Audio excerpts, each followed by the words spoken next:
So, welcome to our project on Moore's Law and the Future of Computing by Odhran Cully, myself, Seán Ffrench, Seán Gahan, and James Kinsella. So, as an introduction, transistor diodes are the backbone of modern technology. In this presentation, we will explore their creation, applications, and limitations. They are semiconductor devices, specialized and used either to amplify or switch electronic signals and electronic power. They're the basis of all electronics we use today, and their design is a semiconductor with a minimum of 3 terminals that are connected to an external circuit. And since their output power can exceed their input power, transistors can be used as amplifiers, and they're rarely used on their own. They'll always be found as part of an integrated circuit.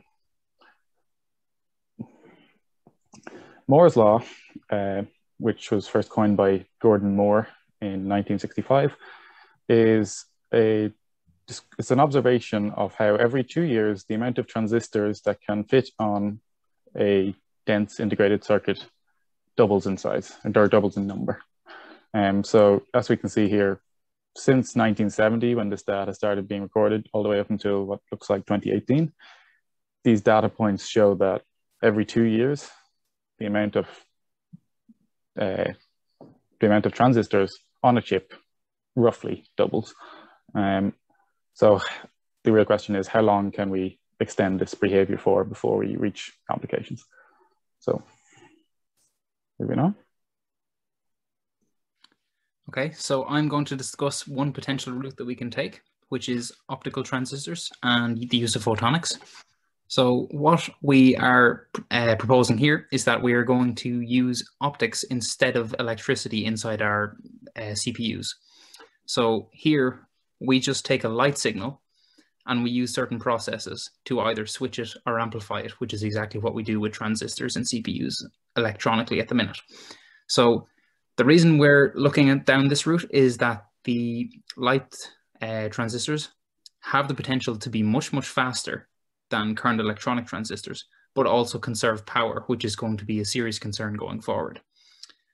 Photons don't interact with each other, so we do need a medium within these transistors in order to mediate these interactions.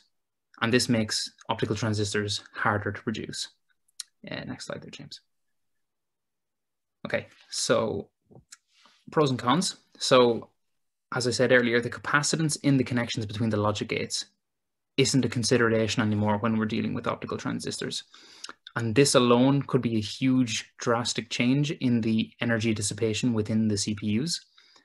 And that in itself is enough for us to go down the route of researching this to determine whether it's actually feasible for use in consumer electronics. Light speed is obviously much faster than group velocity of electrons within the wires. And so faster switching times is obviously an extra added benefit. And theoretically, the transistors also should be able to go into space without being affected by radiation, which is not the case for electrical transistors at the minute. Otherwise, certain methods aren't really scalable. So some of the cavities we require can't go below a micron in size. And also other setups tend to have a high energy cost because we need to cool them cryogenically. Next slide, James. Okay, so just some examples of research in this area. So IBM produced an ambient temperature optical transistor in 2019. That relied on quasi-particles known as exciton polaritons. And it was the first fully functioning room temperature optical transistor. Switching times for that in particular were less than a picosecond. So very, very promising research. Optical methods have been shown in research to drastically reduce energy loss in the chip interconnections. And a team in Zurich also managed to produce an optical transistor out of a single dye molecule, which is very, very good looking at the scalability of these particular transistors. The only issue with that particular experiment was that that experiment required cryogenic cooling. And so in terms of consumer electronics, that wouldn't particularly be possible. Lastly, some Penn researchers also came across another room temperature optical transistor, and that was produced out of cadmium sulfide. So it had similar properties to those of silicon transistors. in particular had an on-off ratio of approximately 10 to the 4, which is exactly what we're looking for. And they believe that going forward, that technology can be used on chip, and so optical transistors do have a place in the future. So I'm now going to hand you over to Seán Gahan to talk about carbon nanotube transistors. Right, thanks, Odhran. Carbon nanotubes have extremely high conductance due to their very high charge carrier mobility, which is about a factor of 1,000 of that of silicon transistors. This means that these transistors can have much higher performance and much greater energy efficiency compared to the traditional transistors. I want to tackle a few of the issues that researchers have been dealing with and some of the solutions they've found. Gate dielectric. It's an insulation layer between the gate contact and a channel region. Silicon transistors traditionally use hafnium oxide, which is formed through atomic layer deposition. Oxide layer naturally created on the surface of silicon enables this process. This oxide layer doesn't exist in carbon nanotubes, which leaves a lack of uniform nucleation sites on the carbon nanotube. A team of researchers has developed a strategy to tackle this issue, to work around it. A fine layer of aluminium oxide can be placed on it for producing a uniform distribution of nucleation sites. A dielectric of only 4 nanometers in thickness can be produced. Capacitance comparable to that of dielectrics found in silicon devices. Alignment is another issue, since carbon nanotubes are effectively one-dimensional, with their diameter being much less than that of their length. An ideal transistor consists of multiple parallel carbon nanotubes, but a single carbon nanotube is limited in the current that it can pass. One group managed to align 200 nanotubes per micrometer. The top gates that they produced, top gate field effect transistors they produced on the CNT array performed better than silicon devices of comparable gate length. Resistance at the contacts. High resistance between CNTs and the contacts results in power dissipation and a drop in energy efficiency. Several metals were tested: palladium, platinum, gold, rhodium, titanium, and nickel. The image I have on the right shows that palladium performs best for long contact lengths, while rhodium performs much better on shorter lengths, which is the ideal case for us. The resistance of rhodium measured was 2 times the theoretical limit on a scale which allows for 125 to 200 carbon nanotubes per micrometer. This is quite impressive, although it only applies to the P-type devices. A lot of work still to be done for N-type devices. Doping has also been considered. Doping is quite common in silicon devices. It's quite well understood, and there are many techniques to produce this. However, we're quite limited when it comes to CNTs. One group of researchers has shown a method to stabilize the process in which carbon nanotubes are doped with molybdenum oxide. They did this through a dielectric passivation process. They managed to reduce the resistance in a CNT by a factor of 1,000. Production. An important step for this technology is to move from a technical possibility to a commercial possibility where cost and time are being minimized. A group of MIT engineers managed to produce a 16-bit microprocessor comprised of approximately 14,000 CNT field effect transistors. The chip is able to run simple programs such as generating a message, "Hello World." This is remarkable progress, which required several key issues to be addressed. The first being nanotube bundling, where in the manufacturing process of carbon nanotubes, some of the carbon nanotubes bundle together and are useless. A selective exfoliation process was used to remove these from the solvent. Metallic CNTs are those in which the band gap is small or 0. This leads to great power loss and a difficulty in controlling the logic function. The circuit design in this case was able to reduce the semiconducting purity requirement by a factor of about 10,000, which is remarkable because it doesn't require any processing, it's just a simple design itself.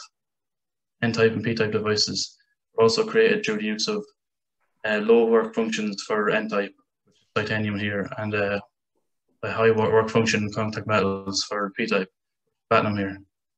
And so silicon oxide donates electrons to the CNT and hafnium oxide steals. I'm going to hand you over now to Seán Ffrench, who's going to talk about the limitations of current technology.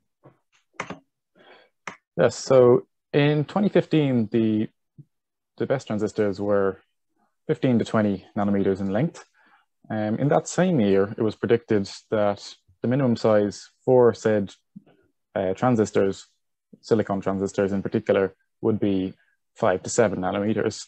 And the reason for that was due to quantum tunneling.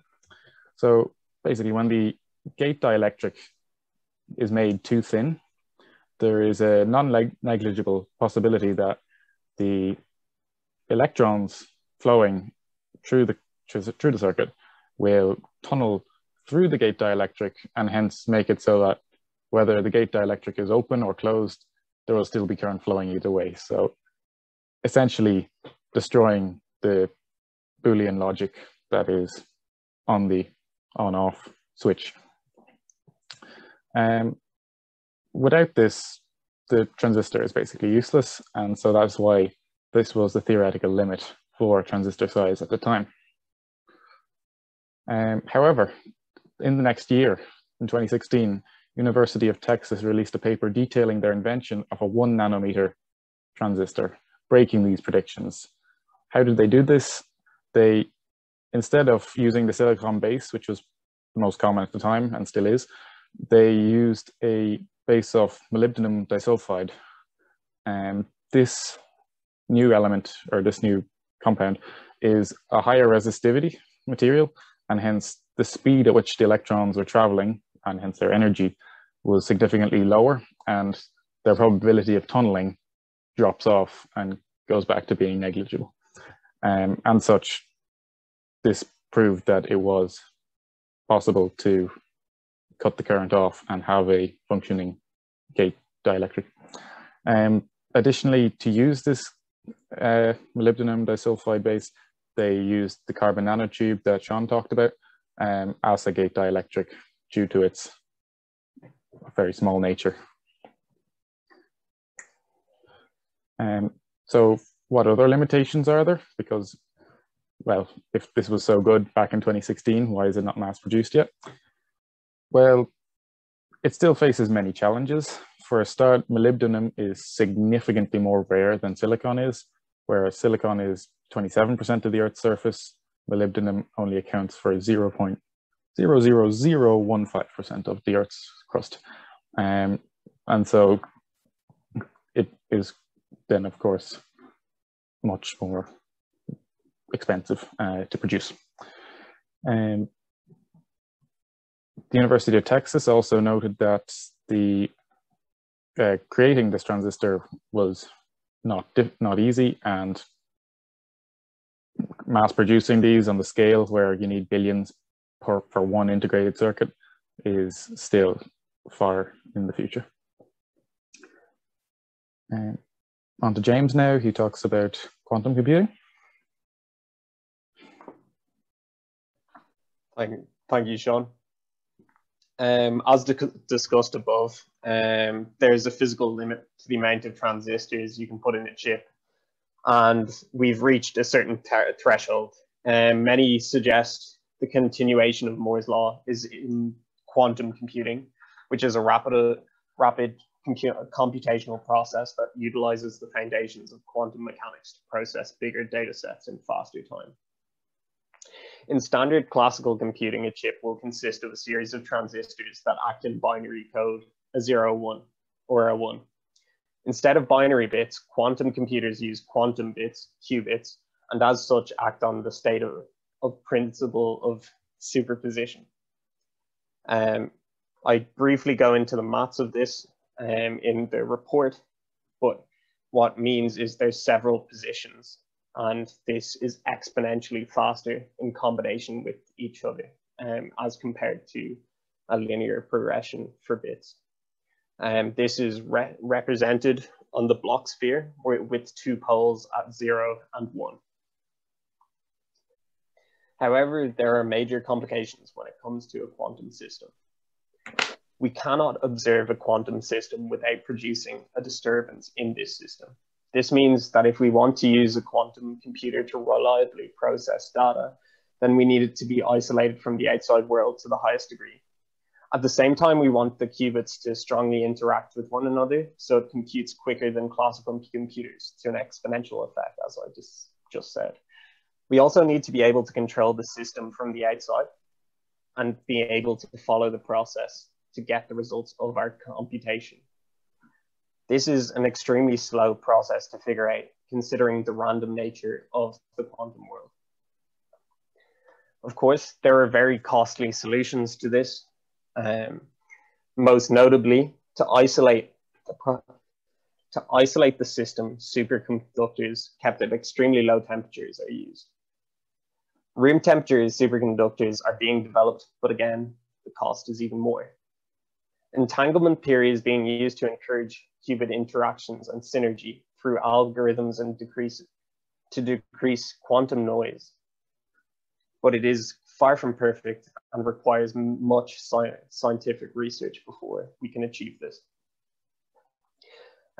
For the best way to control a calculation is to shoot photons directly onto the qubit to convey the information being processed. And again, this is extremely expensive to do. All of these pieces of technology are being rapidly developed, but it is doubtful to have a computer at consumer prices anytime soon. And considering the prices of high-speed processors that are tumbling right now, the need for quantum computers is quite niche. At this point, we ask if you have any questions, and if anyone has any further questions, you can email any of us at any time. Thank you.